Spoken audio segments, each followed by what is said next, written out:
could you do this to me?" I asked, my voice trembling with disbelief as I looked at my father. The weight of his words hung in the air like a heavy cloud, suffocating me. "You're a failure," he said, his voice cold and unwavering. "You've wasted enough time, and now it's time for you to face the reality of your life. You're out of this house." Those words, those exact words, still echo in my mind, as if they were said yesterday. But they weren't. They were said 18 years ago, the night my father kicked me out of our home. He had built a life of expectations for me, a life I had struggled to live up to. No matter what I did, it never seemed good enough for him. He always wanted more. At 18, I was still trying to figure out who I was, what I wanted from life. But that night, everything seemed to come crashing down. I had just failed my college entrance exam for the second time. My father saw it as my greatest failure, a final straw he couldn't ignore. His words sliced through me like a sharp knife, leaving me broken and lost. I had no place to go, no plan, no hope, just a suitcase in my hand, and a father who had closed the door on me forever. The streets outside seemed cold and empty, and I had no idea what I was supposed to do next. It felt like the entire world was against me. But in the darkest of times, something shifted. I don't know exactly when or how it happened, but over the years I learned to pick up the pieces of my broken self. I moved to a small apartment, found work at a local diner, and slowly began to rebuild my life. I didn't have the luxury of support, but what I had was determination. I wouldn't let my father's harsh words be the last thing that defined me. Fast forward to today, and here I am, 18 years later, holding a check for $2 million in my hand. The very man who had called me a failure was the one funding the award I had just won. He had no idea that his rejection had pushed me to succeed in ways he could never have imagined. The irony wasn't lost on me. But here's the twist. When I walked into the room to accept the award, my father wasn't there to watch me. He wasn't there to see the woman I had become, the woman who turned his rejection into the fuel that ignited her success. He never showed up, but I didn't need him to. As the years passed, I realized that my journey wasn't just about proving my father wrong. It was about proving something to myself. I had spent so much of my life chasing his approval, only to find that I was losing the one thing that mattered most, my sense of self. For so long, I had believed that success meant fulfilling someone else's expectations. I was constantly trying to measure up, trying to be the perfect daughter he wanted me to be. But in doing so, I had lost sight of my own dreams, my own desires. The night he kicked me out was the moment I hit rock bottom. It was the night I lost my sense of belonging, my connection to everything I had known.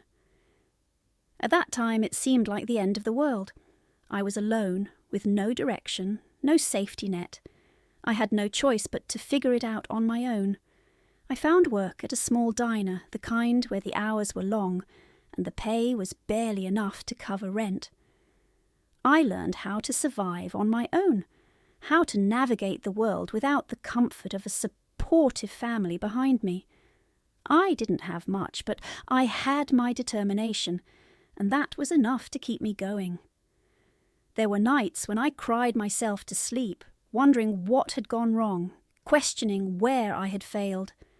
But I couldn't afford to stay in that place for long. I had to keep moving forward, keep pushing through the pain. In those early years, I didn't know where I was headed. My life felt like a blur of dead-end jobs and empty nights.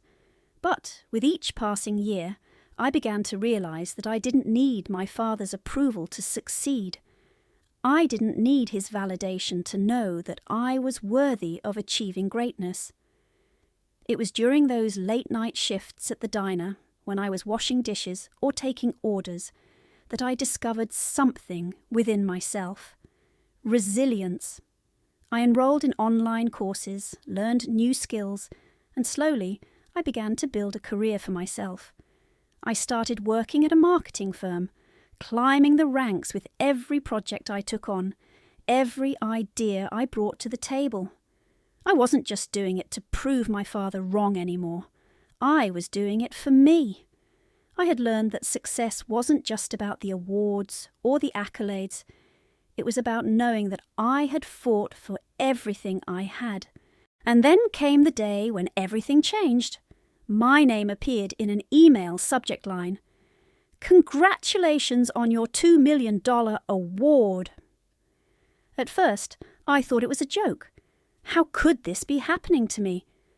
But when I opened the email, it was real. The award wasn't just any prize, it was for innovative marketing strategies that had revolutionized the company I worked for. I had created something that had made an impact on the business world, something that even my father would have had a hard time ignoring. I stood there, holding the email in my hands, feeling a sense of accomplishment that I had never felt before. I had made it.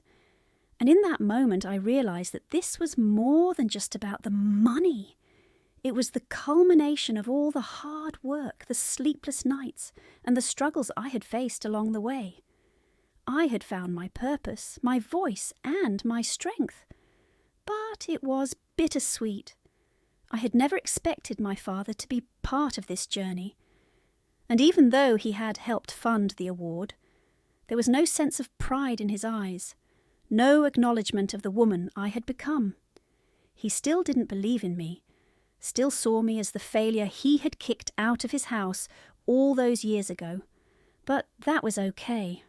I had long ago accepted that his approval wasn't something I could ever rely on. What mattered now was that I had built my own future, and that future didn't need him to validate it. I had finally learned the most important lesson of all. Success wasn't about the people who doubted me. It was about the strength to keep going, even when the world seemed against me, and that was the greatest victory of all. The award ceremony was held in a sleek, modern ballroom in the heart of the city, the kind of place I had once only dreamed of attending. The walls were lined with large windows, offering a panoramic view of the skyline.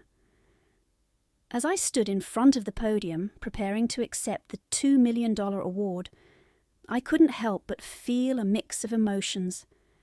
There was pride, yes, but also a deep sense of disbelief. I had come so far, but it was still hard to reconcile the woman standing on stage with the girl who had been kicked out of her father's house, alone and lost. I glanced at the sea of faces in the crowd. Some were familiar, colleagues, mentors, and business partners who had supported me along the way. Others were strangers, eager to witness the success of someone who had managed to pull herself up from nothing.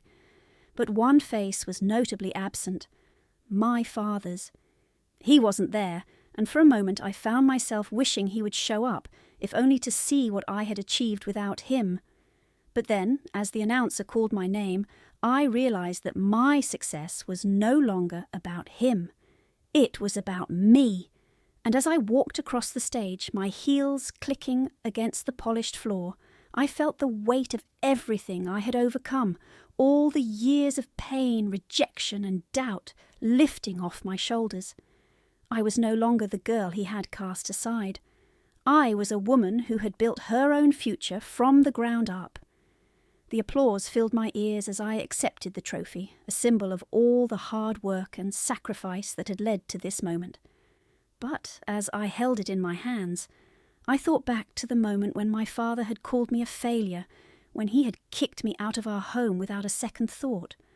I thought about the years I had spent trying to prove myself, trying to live up to an ideal that had never been mine to begin with. I smiled for the cameras, but inside I was reflecting on the most important part of my journey, the transformation. It wasn't just about the money or the award. It was about reclaiming my identity, my power, and my sense of worth. I had done this on my own, and in that I found a freedom I hadn't known I was missing. The speech I had prepared was short, but it was genuine. I spoke about the importance of perseverance, of staying true to yourself even when the world tells you otherwise. I thanked my team, my mentors, and my friends, those who had stood by me, even when I doubted myself. I mentioned how the journey hadn't been easy, how the struggles had been real, but that it had all led me to this moment of triumph. I ended with a simple statement. This award is not just for me. It's for anyone who has ever been told they weren't enough, that they wouldn't make it. If I can do it, so can you. As I finished, the applause swelled, but there was something else lingering in the back of my mind. Despite all the success, despite the accolades and the recognition, there was still a question I couldn't shake. Why hadn't my father been here? Why hadn't he seen what I had become? The answer was simple. It didn't matter anymore. The journey I had been on had been about finding my own worth. It had been about proving to myself that I could succeed regardless of what anyone else thought. It had been about learning that my value wasn't defined by someone else's expectations or opinions. My father's absence at the ceremony wasn't a reflection of my success. It was a reflection of his inability to see me for who I truly was. As the night wore on and the ceremony drew to a close, I found myself standing by the window gazing out over the city. The lights shimmered below me, and for the first time in a long time, I felt truly at peace. The man who had once rejected me had no place in my life anymore. His absence didn't make me less of a success. If anything, it made me stronger. I thought about the future now, about the things I still wanted to accomplish. This award was only the beginning. I was determined to continue building, not just for the sake of my career, but for the sake of my soul. I had learned that true success wasn't about money or status. It was about becoming the person you were always meant to be, despite the obstacles in your way. And as the night ended and I walked out of the ballroom, I realized that I no longer needed my father's approval to feel worthy. I had earned my place in this world, and that was enough. As I stepped into the lobby, my heels echoing softly on the marble floor, I couldn't shake the sense of emptiness that followed me. I had just received a recognition that millions would envy, yet there was still something missing. I had accomplished so much on my own, but in the back of my mind I still longed for that one moment when my father would finally look at me with pride. I told myself it didn't matter, but the truth was harder to ignore. His rejection, his harsh words, they still held a place in my heart, even after all this time. The night after the ceremony, I found myself staring at the trophy on the coffee table, the weight of it grounding me in a way I didn't expect. This was everything I had worked for, the symbol of my achievements, my success, my growth. But even as I admired it, I felt a gnawing ache, a longing for validation I couldn't deny. It was as if the more successful I became, the further my father drifted away from me, but I refused to let that hold me back. This wasn't about him anymore. It never should have been. I had worked too hard, fought too many battles, to let a man who hadn't even been there for me define my worth. Yet the emptiness remained, like a shadow lurking just outside of my vision. I decided to visit the one place that had always felt like home to me, the diner where I had worked all those years ago, when I had nothing. The owner, Jenny, was an old friend, and her place had always been a sanctuary for me during the toughest times. The hum of the kitchen, the chatter of customers, the smell of freshly brewed coffee, it was the one place that always made me feel grounded. As I walked in, Jenny looked up from behind the counter, a warm smile spreading across her face. "Well, look who finally decided to show up. You're looking like $1 million, kid. What can I get you?" I slid onto a stool at the counter, grateful for her comforting presence. "Just a cup of coffee, please, black." Jenny didn't miss a beat as she poured the coffee, setting the cup down in front of me. "You've come a long way, huh?" she said, her tone soft but knowing. "I remember when you first came here, a scared little thing, trying to make it in the world." I smiled at her, a bit embarrassed by the memory. "Feels like a lifetime ago." She leaned in, her eyes warm. "I've always known you had it in you. You've got a fire inside that most people don't even understand. I saw it in you from the start." Her words hit me harder than I expected. For years I had been searching for validation from my father, from others in my life. But in that moment, I realized something important. Jenny was right. I had always had that fire inside me. I didn't need to prove anything to anyone. My success was a reflection of my own strength, not anyone else's approval.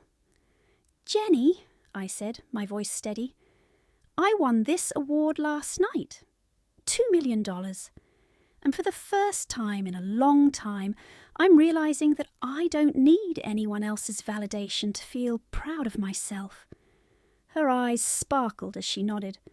"I'm proud of you, kid. You've worked for everything you've got, and that's worth more than any approval. You've done it your way." I took a deep breath, letting her words sink in.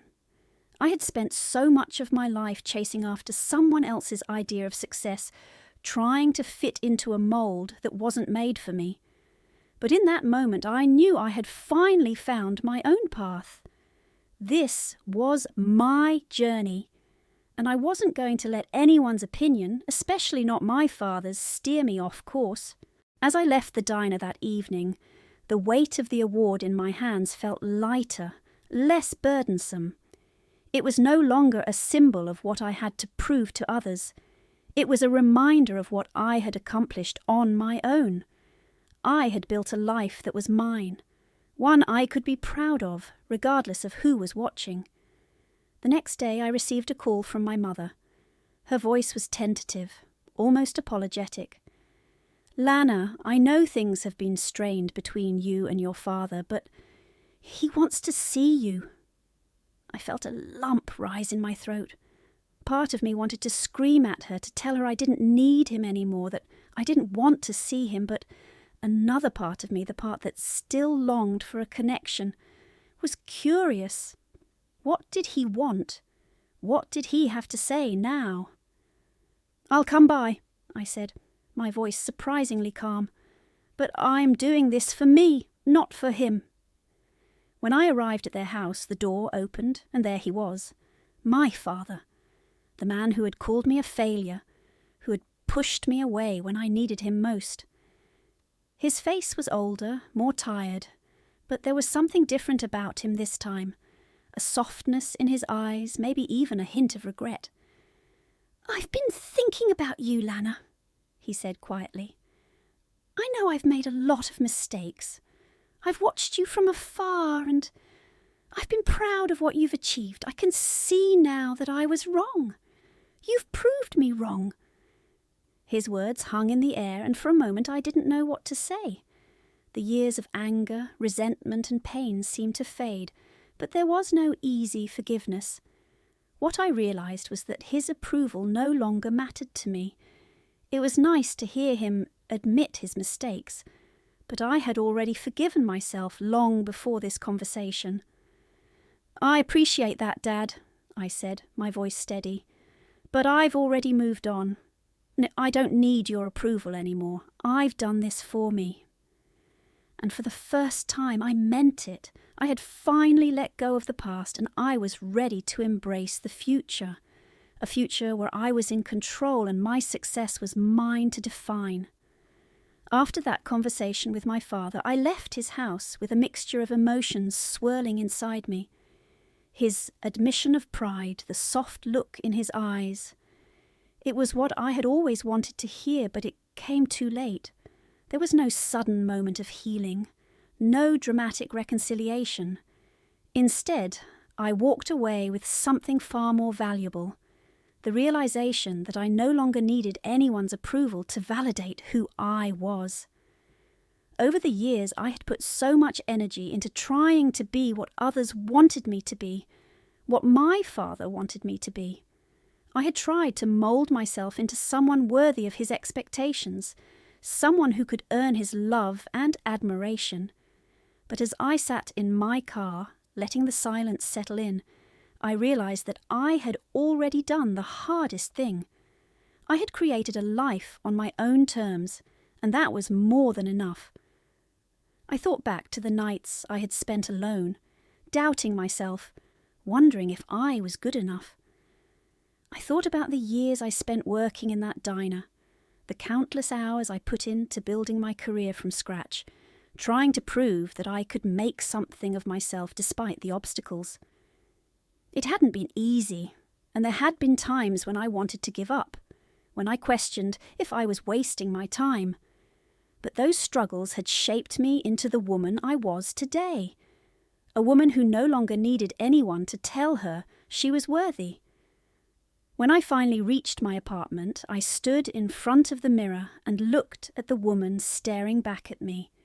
She was different from the girl I had once been, the girl who felt small, invisible, and unworthy. She was strong, resilient, and proud of the journey she had taken. The past no longer had a hold on her. She had learned that true success wasn't about external validation. It was about being at peace with who you are, regardless of anyone else's opinion. The next few days were filled with reflection. I reached out to the people who had been there for me along the way, the friends, the colleagues, the mentors who had supported me without asking for anything in return. These were the people who had shown me what true love and loyalty were. They didn't need to see me succeed in order to believe in me. They had always seen me for who I truly was, not the version I tried to be for others. One afternoon, I sat down with Jenny, the diner owner who had always believed in me.